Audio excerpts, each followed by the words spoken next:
há dúvida que invenções como as caravelas e os instrumentos de navegação alteraram profundamente os rumos da humanidade.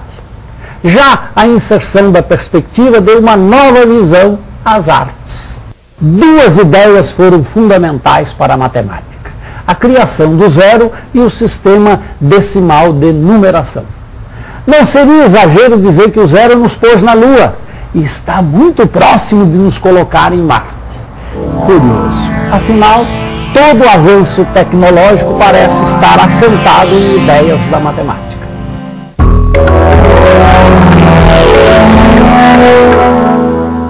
O homem começou a fazer arte na caverna. São pinturas e gravuras conhecidas como arte rupestre. Aquilo que ele via, temia ou simplesmente que ele queria, ele pintava, desenhava ou gravava. Uma das hipóteses que levantamos hoje é que ele fazia essa arte para espantar os fantasmas e dominar a natureza.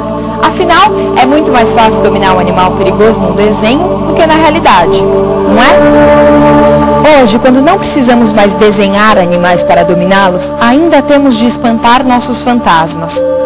Fantasmas da solidão, da incompreensão, da rebeldia, da perda, da felicidade, do destino, fantasmas da matemática.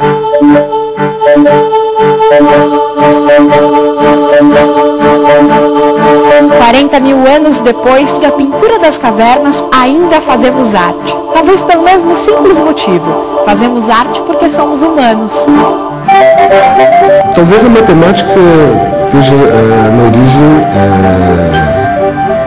de não só da arte, mas de muitas outras coisas, né? Possivelmente estará. E, quer dizer, também não sei se toda a arte tem a ver com matemática. Uma boa parte da produção tem, né? De alguma maneira tem. Eu poderia citar talvez uma fonte, um trabalho que eu fiz em 92.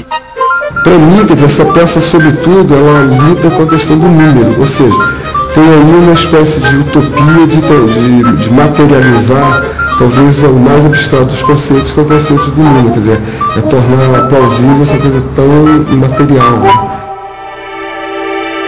Esse trabalho, na verdade, ele me acompanha desde primário, ginásio, enfim, escola.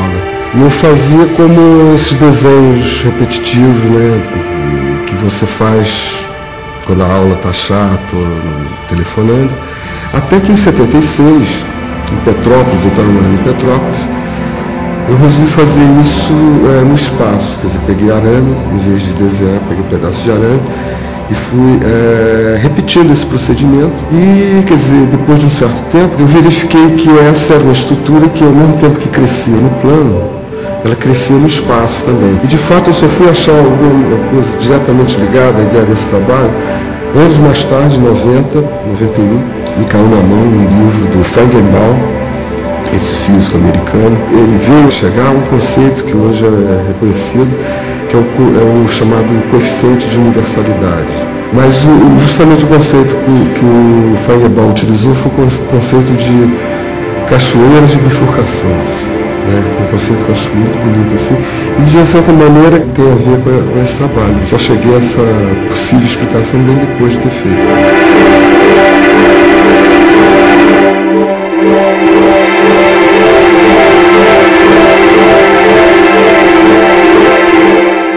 Cid Meirelles é um artista de hoje. Suas obras fazem parte do nosso universo. Seriam impensáveis, por exemplo, no século XIX, porque se pensava de outra maneira. Mas talvez a gente possa perguntar, o que liga a pintura das cavernas com a arte de Cid Meirelles?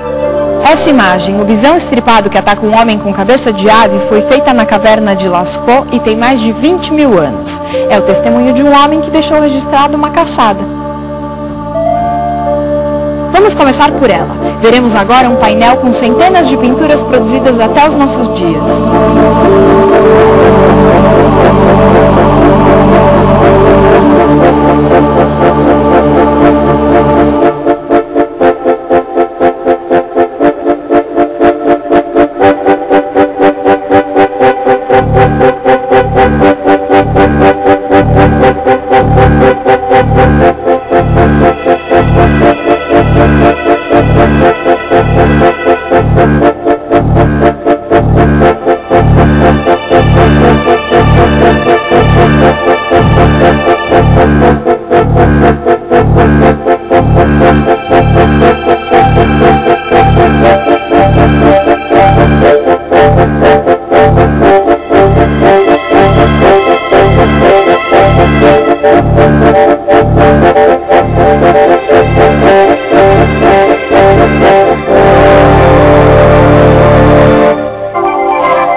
rapidamente, a gente consegue perceber uma evolução no jeito do homem fazer arte. A gente não consegue ver cada pintura, mas consegue captar uma forma que se transforma.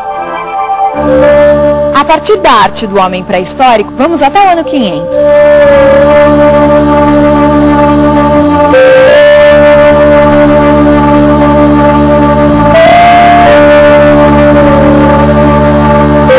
Esse mosaico, a pesca milagrosa e a vocação de São Pedro, está em Ravenna, na Itália. Ele mostra São Pedro e um pescador puxando a rede cheia de peixes no mar e em terra Jesus abençoa a pesca. Como na pintura da caverna, este é também um momento mágico, mas a maneira de representar é muito diferente. As formas são mais trabalhadas, há uma maior riqueza de detalhes. Quem elaborou esse mosaico não buscava a representação fiel da natureza, como é vista pelos nossos olhos. Ele pretendia manter vivo na memória das pessoas que fossem a essa igreja em Ravenna um episódio sagrado da história de Jesus Cristo. É importante lembrar que nessa época, 520 depois de Cristo, pouquíssimas pessoas sabiam ler e escrever. As imagens em toda a Idade Média foram a maneira mais eficiente que a igreja encontrou para transmitir seus ensinamentos.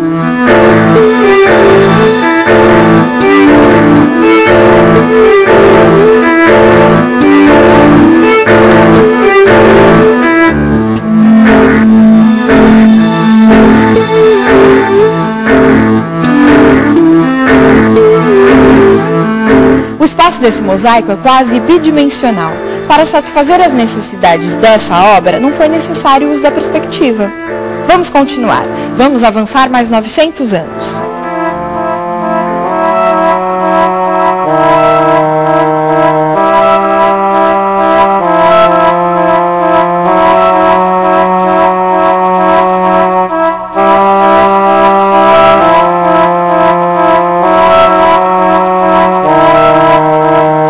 Neste quadro, O Milagre da Hóstia, pintado pelo italiano Paolo Cello em 1468, temos a clara intenção de representar a cena de maneira realista. Observem esse chão. O artista pintou o chão da maneira exata como ele via. O xadrez com quadrados que diminuem de tamanho faz com que imaginemos o tamanho da loja.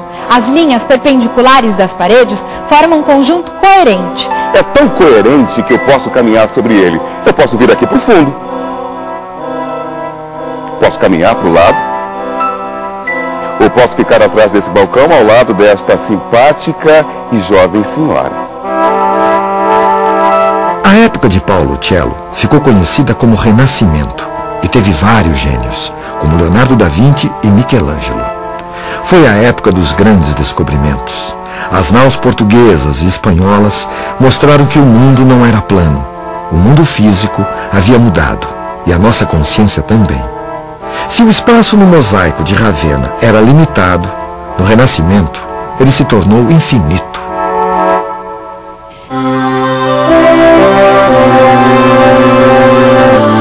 Para isso, a arte buscou o auxílio da matemática, ao incorporar técnicas de geometria utilizadas para representar o espaço físico.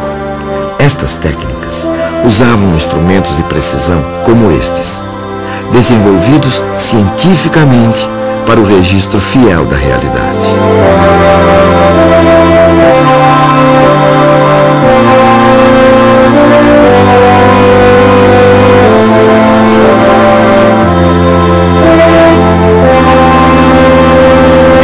Mas não foram só as artes que, nessa época, se aproximaram dos procedimentos científicos.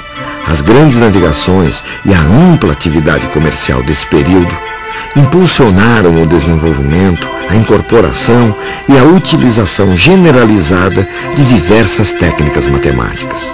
Uma delas foi a dos cálculos com algarismos, que seriam impossíveis sem a incorporação de um importante símbolo matemático, que até então não era utilizado no Ocidente: o zero. Nesta gravura da época, vemos ao centro a aritmética, a arte de fazer cálculos. De um lado, um jovem faz cálculos com um ábaco, uma espécie de calculadora usada na antiguidade e durante toda a Idade Média.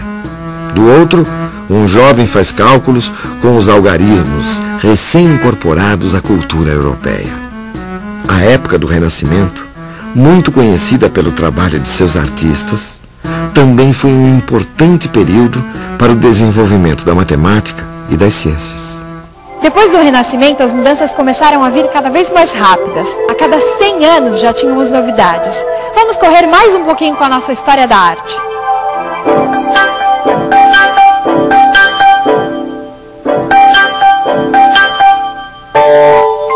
Esse é o quadro As Meninas, de 1656, do pintor espanhol Diego Velázquez. O espaço representado aqui ainda é o mesmo do Renascimento, o espaço tridimensional. Mas temos um jogo de olhares, onde o pintor tanto pode ser alguém para quem as pessoas pintadas olham, quanto pode ser aquele senhor, com um pincel na mão. E se for assim, para quem todos eles olham? Para mim? Para você? Se todos nós estamos olhando para você, talvez o pintor, quer dizer, o artista, seja você. E se você é o artista, quem pintou esta obra? Isso deixa a gente confuso e essa ideia de arte em um minuto me deixou fora do tempo. Mas, enfim, se você é o artista, o que é arte? Arte, para mim, é tudo. Qualquer coisa que foi criada, escrita, pintada, pensada, pode ser considerado arte. A arte é a expressão da alma, a expressão do ser humano sobre o planeta, né? Porque a arte é tudo que expressa emoção. Se existe emoção, existe arte e ela pode ser expressa de qualquer forma, falando, gesticulando, sorrindo, brincando, de qualquer maneira. Para mim é a melhor coisa do mundo. É o que eu gosto, é o que eu vejo no mundo, eu só vejo o mundo através da arte. Tudo que está acontecendo na civilização naquele determinado momento é expresso na arte, por isso que existem vários tipos de arte. É impossível chegarmos a uma definição exata do que é arte, mas é certo que existem artistas e seus trabalhos buscam, em geral, o que chamamos de sensação estética. Suas obras buscam tocar o coração dos que veem, emocionar, causar estranhamento, levar à reflexão. A maneira que eles encontram para isso varia em cada época. Todo mundo mudam as formas de expressão. E isso não acontece apenas nas artes, mas em todas as formas de conhecimento.